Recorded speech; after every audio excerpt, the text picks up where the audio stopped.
So Stephanie, I will pass it over to you. Right now, I will share screen. Okay, thank you, Roland. Next, we will talk about the company sponsor. Okay, company sponsor. For company sponsor, that means the company is sponsoring you. Be it can be a private limited, all right. It can be an organization like churches. It can be, let's say, a non-profit organization. As long as the company you have a registration with the government authority. For example, either it be at ACRA. For company, you need to register with ACRA.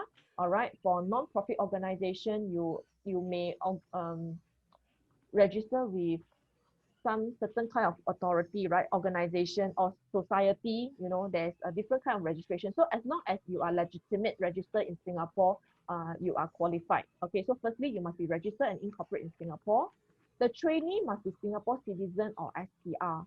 Okay, if your person that is coming for the training is a EP or a work permit holder, all right, then this group of people will not be qualified for the training grant. So it's only meant for employees who are Singapore citizen or SPR. So it's regardless of age. When I say regardless of age, it's not mean that 12 years old. It's not okay. For Singapore, the workforce will start at 18. So this person must be at least 18 years and above.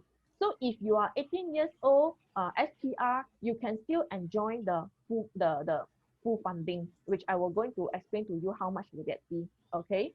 And this trainee must have an employment contract. That means you must have a CPF contribution every month. All right, Singapore citizen or the SPR, you will have CPF contribution. All right. So this employee must have the CPF contribution, and you must complete the full course during the employment. So let's say this is a 5 modules program is spread around maybe 3 weeks, right? So during this period, the full period, this employee must be in the employment. So what if the company sponsor, then halfway through this person resign? Then whatever remaining, it will not be under company sponsor. So you have to depend. Let's say it's the full 5 module. After completing 3 modules, the last 2 modules, this person suddenly resign. So the company can withdraw the last 2 modules. All right. Or if the person who wish to continue, then they can sign up as an individual sponsor and for the last 2 modules. That is also be possible. All right. And again, the 75% attendance, the passing of the assessment, this has to be complied as well. And more importantly, the trainee, this net fee has to be paid by the company. Okay, you cannot be, I have a lot of inquiries to say that, oh, Stephanie, my company want to sponsor me, but for the 10%, the net payment, the net fee payment, can I use my skill future credit? The answer is no, because skill future credit is our individual. The government give it for individual, not to the company. All right. But having said that, now company actually also have skill future credit. So that one is another scheme for the company to tap on. So now we have a skill future credit for enterprise. So if you like to find out more, you can check with a consultant or you can check with me. All right. Separately, I will not go into that because in our Singapore government is very good. They are giving a lot of different kind of funding, so we can actually have different channels to actually help to offset our training costs. All right. Next. Okay, so for the 3 module, which is the video planning and production, all right, for company sponsor, be it whether how old are you, I mean at least 18 years old and above, Singapore citizen or SPR, you will enjoy the full funding, which means the net fee payable is 318.5.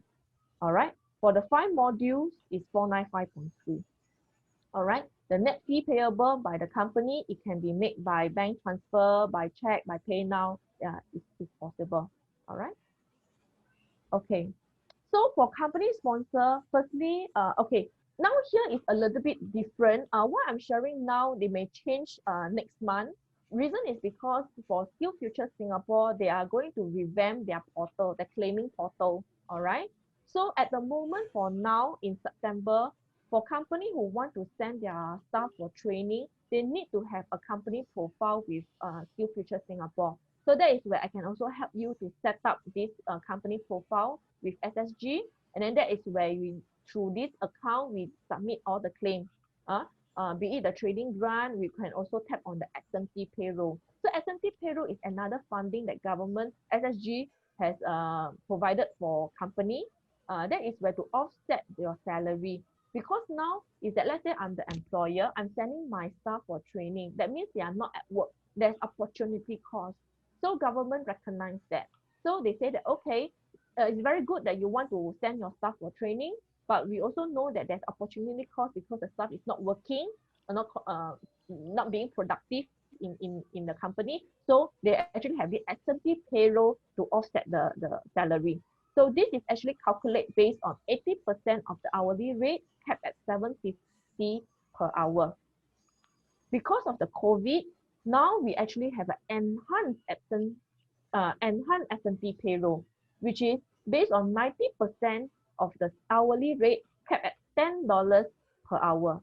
So let's say, for example, if you are earning, let's say, 2,500 per month, all right, and the company send you for the training.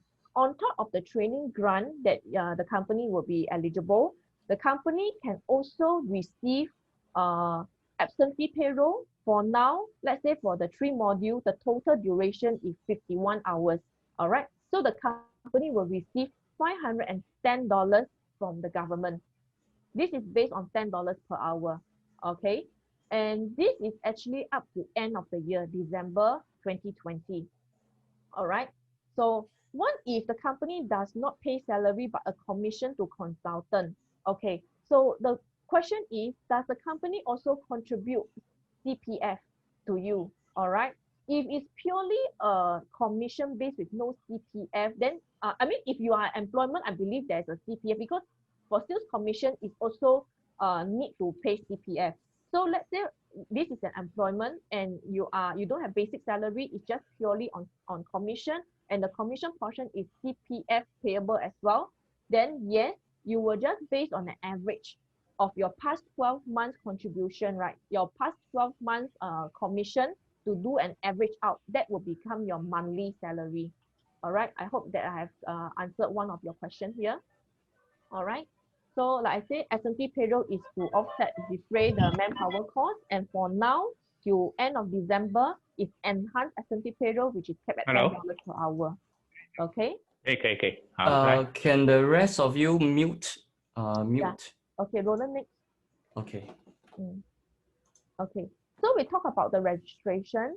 Again, if you are you get to know this preview from your consultant, then I would suggest that you approach a consultant. Your consultant will be able to assist you to explain even further in detail if you have any question in terms of the, let's say, the funding, whether are you eligible for the funding, how to tap on the funding, what are the funding available. I believe your consultant will be able to help you. If you get to know this preview through our social media from Zing Media social media platform or the email marketing, then you can actually reply to our email, all right? And that is where I will also get in touch with you and to assist you from there, all right?